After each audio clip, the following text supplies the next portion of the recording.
So good morning, everyone. Just while others are slowly starting to trickle in, I'll just say hello to everyone. First of all, thank you for joining us on this webinar. This is the first of 5 fortnightly webinars covering various aspects of implementing primarily a security operations management system, but the themes that we talk about across all of these webinars are applicable to any industry sector, be it quality management system, health and safety, environment, or some of the more unique management systems such as anti-bribery or whatever it may be. We've tried to make it as inclusive as possible. This is the first one then. Obviously, all good management systems start with leadership, strategy, and purpose as well. So this webinar will be approximately half an hour. We do have a couple of anonymous polls throughout, and there is also the opportunity to ask questions in the Q&A button on the Zoom dashboard. So please, if you do have any questions, feel free to type them in there. Again, the questions are anonymous as well, so we can work through those at the end and try and answer as many questions as you can. We'll also be recording this, and this will be put on the MSS Global YouTube channel. So if you want to go back and revisit this, you certainly can do. I'm going to hand over and put you in the very capable hands of Jonah now, and yeah, Jonah, over to you. All right, thank you very much, Dan. Good morning to everyone that has joined us. It's indeed a pleasure to have you on board. Just like Dan has said, it is a series of webinars, and this is the first of the series, and we'll be focusing on leadership and strategy. Now, basically, we are talking about the security operations management system, or implementing security operations management system, ISO 18788, and the first of the various components we'll be looking at is leadership and strategy. Just to also mention that looking at risk management, we'll be looking at functional planning, support and delivery. We'll be looking at implementation. We'll be looking at performance review and improvement. All right, my name is John Nairomo. I'm the MSS Africa director, and that's my email address there. So before I go into the session for the day, I would like to quickly talk about MSS Global. MSS Global was established in 2011 with a focus on ethical assurance and certification of companies. We are a recognized member of ICOCA. We offer affordable and accessible pre-audit education support for clients. However, it's also pertinent that you note that we do not provide security services or consultancy support to clients that we audit. We just audit and we certify. All right. Having said that, I'll just tell you a bit about myself. My experience cuts across various industries over the years, which includes healthcare, telecoms, FMCG, security and risk management enterprises, which specialty in service delivery, strategy formulation and implementation, customer care operations, strategic leadership, learning and development, as well as management system auditing and compliance. All right, having said that, I would like to kick off with a quote I dropped on LinkedIn a couple of days ago. And basically, I said, and I quote, that no successful theft in an organization can occur without the knowledge of someone in that organization. But when the inside person is the personnel whose responsibility is to guarantee the safety of the place, what can we do? So I went further to say that implementing the security operations management system helps private security organizations checkmate certain excesses. Yes, now I'll take that as a launch pad into what we're discussion for today. When you implement management systems, it conditions you to begin to put certain things in place. That is the essence of it. It conditions you to begin put certain things in place. And to take this conversation forward, right, I think the first thing we might want to know is what a management system is not. All right, have you ever thought about this? When you hear the word management system, what comes to mind? Okay, it is not a pile of papers on the shelf. Neither is it a set of documents or the organogram or the process flow charts in your organization. No, that's not what a management system is. Then what then is a management system?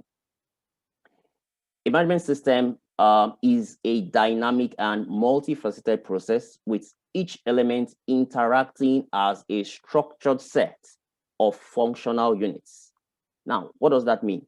Now, if you look at the diagram on my screen, right, you have business and strategic planning, you have resourcing and infrastructure, you have business development, you have operations, you have service delivery, you have staff training, you have human resources. Now, each of these components is, if we look at that, that looks like a Venn diagram, right? Now, and if we take operations, for example, operations, there are various activities or components that we put together in our organization that we can say these are operational activities. There are activities under human resources. There are activities under business development. Now, what we're saying that a management system is the interrelationship between operations and human resources, between service delivery and operations, between business development and staff training, all those components put together. So the only way to fully understand and implement the elements of a management system is to understand the parts in relation to the whole. It should be viewed as a network of interacting functions. It should be viewed in the context of relationship with each other and with other systems rather than in isolation. So it's not just the it's not the documentation that is the management system. No, rather it's those various components and those activities that you're engaged in your organization put together and the relationship among these that we'll call a management system. Now, to take that a bit further, we could also say that it's a system of control that business owners use in taking charge of the business that enables leaders to control how their business works. So leaders are allocating time and resources to drive the system forward. We can also say that that is what a management system is. All right, now quickly to take us further, I'd like us to take this poll. Now it's a question will pop up on your screen, which says, does your organization have a security operations management system? All right. You could either say yes, no, not sure. Okay. Does your organization have a security operations management system? All right, great. We have 50% saying yes. We have 25% saying no, about 25% saying not sure. All right, great. All right, to take us further, I'd like to state that having a security operations management manual is an added value when you're developing your management system. However, the standard does not state that you need to have it, but it's an added value when you have that in your organization. Yes, it's an added value when you have that in your organization, but it's not a basic requirement of the standard. Great. Now, to take us further, let's look at the next slide. There's a quote by John Maxwell which says, everything rises and falls on leadership. Remember what we are calling strategy. And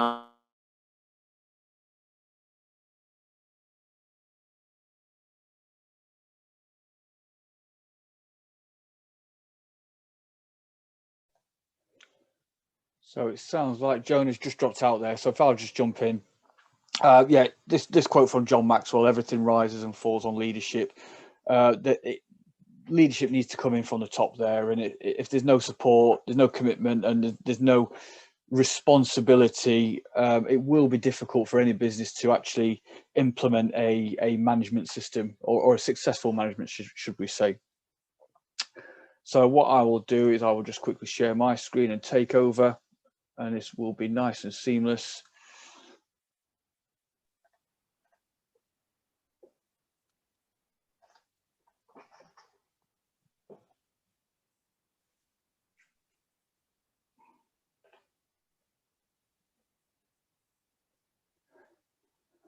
So the first role really as part of a leadership, the leadership of a management system is to establish the actual leadership elements. If I just maximize my screen, if you just give me one moment. There we go.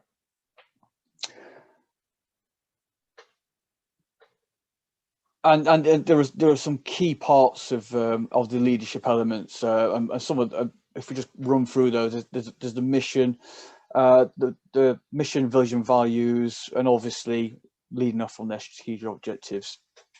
When we talk about vision, the vision is all about, you know, what are your goals and aspirations of your business. It focuses on the future. It's all about talking about where do you want to go as an organization, and then that in turn can kind of direct your mission statement from there. Joni, you're back in, mate. I'll let you jump in.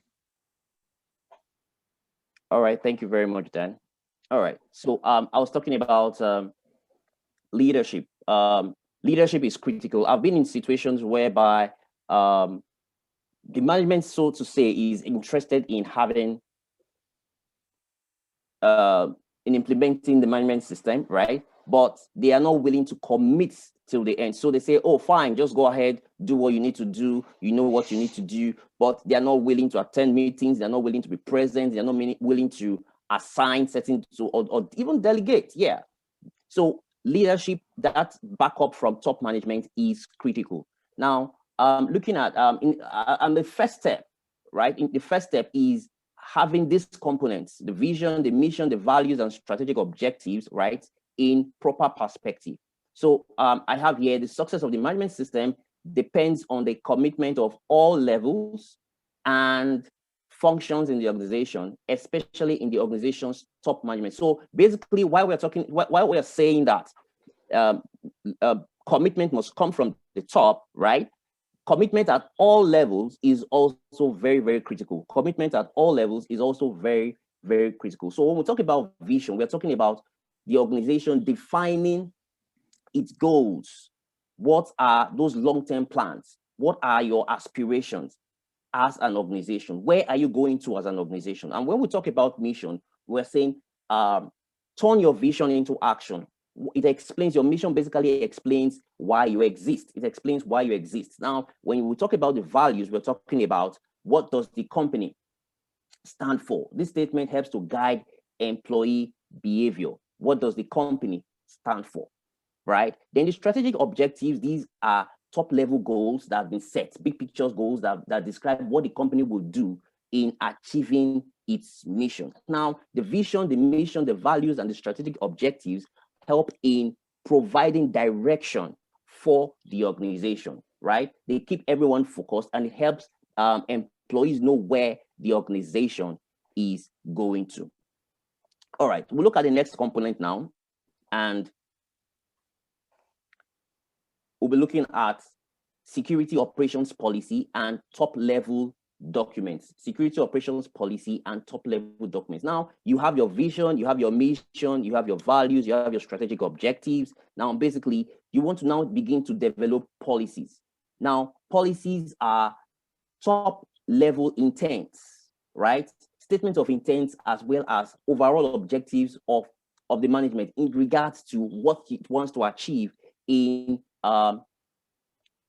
putting that in perspective as regards what the management wants to achieve, right? Now, apart from having your security operations policy, right, which there are certain components that must appear in your security operations policy, right? There are also other top level documents that most likely you need to have, which could be your health and safety policy, your grievance and compliance complaints policy, sorry, your human rights policy, and every other policy that you deem fit is necessary or has been demanded of you from the standard that you're actually trying to implement, right? So the security operations policy is like the bedrock of 18788, which is one clear document that we'll always look out for when we go out there. All right, now, having done this, right, now let's look at the various components of the security operations management system. Now, basically, your sums should reflect commitments to human life. So the question you are answering as you document that is, are you willing to respect human life and dignity? are you willing to commit to continual improvement? Are you willing to comply with applicable legal requirements and other requirements? Now, the security industry comes with a lot of risk. So are you willing to avoid, prevent, and reduce the likelihood and consequences of disruptive and undesirable events? Right. Now, beyond that, there has to be an endorsement from top management saying, yes, this is what we intend to do. So these are some basic components of your security operations management policy. All right, we'll go up now and we'll take another poll. Let's just ask a question and see how many persons yeah. Does your company have a documented security operations policy that is endorsed by top management? Okay. Does your company have a documented security operations policy that is endorsed by top management? All right, permit me to say at this point that having your policies endorsed. Now, if your policy is not endorsed, right, it's just like you having a certificate that is not stamped or there's no seal on that certificate. It has to be endorsed by top management. That's what gives it the authority, right, to be able for staff, right, to implement those intents. Okay, so it has to be endorsed. So if you're here and you know your policies are not yet endorsed, so that's like a take home for you. All right, let's go on. Now, having done that, we'll talk about security operations objectives. Now we've talked about the policy. Now we are cascading down to the objectives, right? The security operations objectives designed by top management should be aligned with the security operations policy. Now, it should be aligned. So you have your statement of intent, right? Which is like a strategic objective. Now, you are cascading that down into an operational objective, right? Now, this, the mission, vision, and values, right, shape the security operations objectives and define what the business wants to achieve at relevant functions, at all relevant functions. Now, when you break it down to operational objectives, you must make sure that it aligns with the security operations. So if you're saying you want to commit to continuous improvement, right? In your objectives, we should now be seeing how that will play out. All right, let's move on. Great. I also need to state at this point that your objective needs to be SMART. This is a common term which I believe everyone is familiar with. It has to be specific. So you must have clear picture in mind. It has to be specific. You should be able to relate with what those objectives are, right? Concrete actions that can form an image in the mind of those reading it. It should be measurable. How many, how much, right? You should be able to measure those objectives, right? Now, specific, measurable, it should be achievable. It should be reachable. Operational objectives, yes, we agree it should stretch, but not as far as you lose it. Okay, now it should be achievable. It should be realistic. By realistic, what does that mean? It means you should have the resources, the money, the competence, equipment, what you need to be able to make it happen. Then time-bound, deadlines, and set targets. All right, having said that, now we'll look at document your interested parties. Now, another major component at this level is at the leadership level or at top level, we should be able to understand who are our interested parties. Now, this is critical in the sense that it has a huge impact on operational activities. Now, who are interested parties? Interested parties are stakeholders who are relevant to the operations of your business at all levels. That are relevant to the operations of your business at all levels. They can be, we have both internal and external stakeholders. Internal and external stakeholders. One thing you need to know at this point is you need to be able to evaluate the risk each stakeholder poses to your operational activities. You need to be able to evaluate the risk. You need to understand their requirements. You need to understand their needs, and you need to know the risk they pose to your operational activities. Now, we haven't said that. We want to look at who are interested parties. Now, we said internal stakeholders, external stakeholders, right? Internal stakeholders could be employees, directors, external stakeholders, clients, supplier, regulatory bodies, local communities. All right. Now, how do I identify interested parties relevant to my business, and what do they expect from us? So certain questions I would like to ask at this point is, are there regulatory agencies that guide operations in your region? Are there legal fees we pay annually?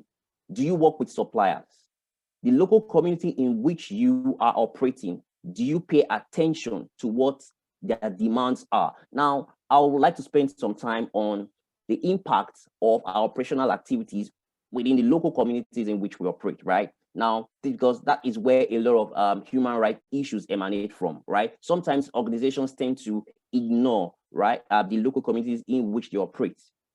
Okay, so now the issues of modern slavery is also being discussed, right, recently, and sometimes issues like work duration, issues like the minimum wage, what they take home, is that actually what is expected or what is required by law, right? Now, are there legal and regulatory requirements? Basically, talking about legal and regulatory requirements, in some countries, definitely there are minimum wage, there's an amount of money you need to pay as minimum wage. Is that what you're doing, right? So are there basic requirements for setting up a company in your region? What does the law say in your country? Are there legal fees to be paid? Looking at labor guidelines, what requirements are expected? In terms of labor guidelines, are they expected to work? The duration they spend at work, is that what is expected? What you pay, is that what is expected? These are issues we need to look into, right? These are issues we need to look into. And basically, it is needed to state at this point that when those salient things are not looked into, it creates so much more issues for private security companies. All right. Now, on a final note, I would like to say that the success, what management needs to pay attention to is that the success of the management system depends on the commitment of all levels and functions in the organization, especially the organization's top management. Decision makers should be prepared to budget for and secure the necessary resources to make this happen. Just to reiterate, we've talked about you having the strategic components in place, which are vision, the mission, your values, and your strategic objectives. You need to have your security operations management policy in place, which is at top level decisions that should be made. It should be endorsed, right? You should have operational objectives, which should be an offshoot or should be aligned with your security operations policy. Then you should be able to determine interested parties. Who are interested parties? Who are those interested parties that are critical to the operations of your organization? And we need to pay attention to their needs as much as possible. We could also have a risk matrix, determine how a stakeholder risk matrix. Yes, we can have a stakeholder risk matrix. You can have a stakeholder register as well. We need to also pay attention to legal requirements, and legal requirements and other government agency requirements that are pertinent to operating in your region, right? And last but not the least, we have said that the success of the management system depends on the commitment of all levels, All right, thank you very much. Like we said from the beginning, it's just a half-hour webinar, so I'll just pass it on to Dan. Yeah, thanks for that. There. Thanks for that, John. We've had a. I'll just take this opportunity just to try and answer a couple of questions that have come through on the Q&A button. These are anonymous questions. I can answer the first one question. I'll let you take the second one, John. The first one is, do we provide an ISO 18788 manual or template? The answer is, in short, no. We can't provide consultancy. We do have a tool available that that can be purchased. That will help aid and guide preparation for those companies looking to achieve ISO 18788 certification. And I'll actually come on to that just before we finish. Another question, Jonas, one for you, mate. Is the policy the same as the manual? I take it they mean the security operations policy or any policy. Is the policy the same as a manual? Jonas, do you want to answer that one? Okay. Yeah, can you hear me? Yeah. Yeah, okay. The policy generally explains what your organization will do regarding security, right? The manual provides guidance on how the organization will make contents of the policy happen. So the policy is not the same as the manual, right? A SOMS policy is a requirement of the standard. While the policy is a statement of intent, the manual is how the organization will handle those matters. Great. Cheers, Jonah. Got a question in from Paul.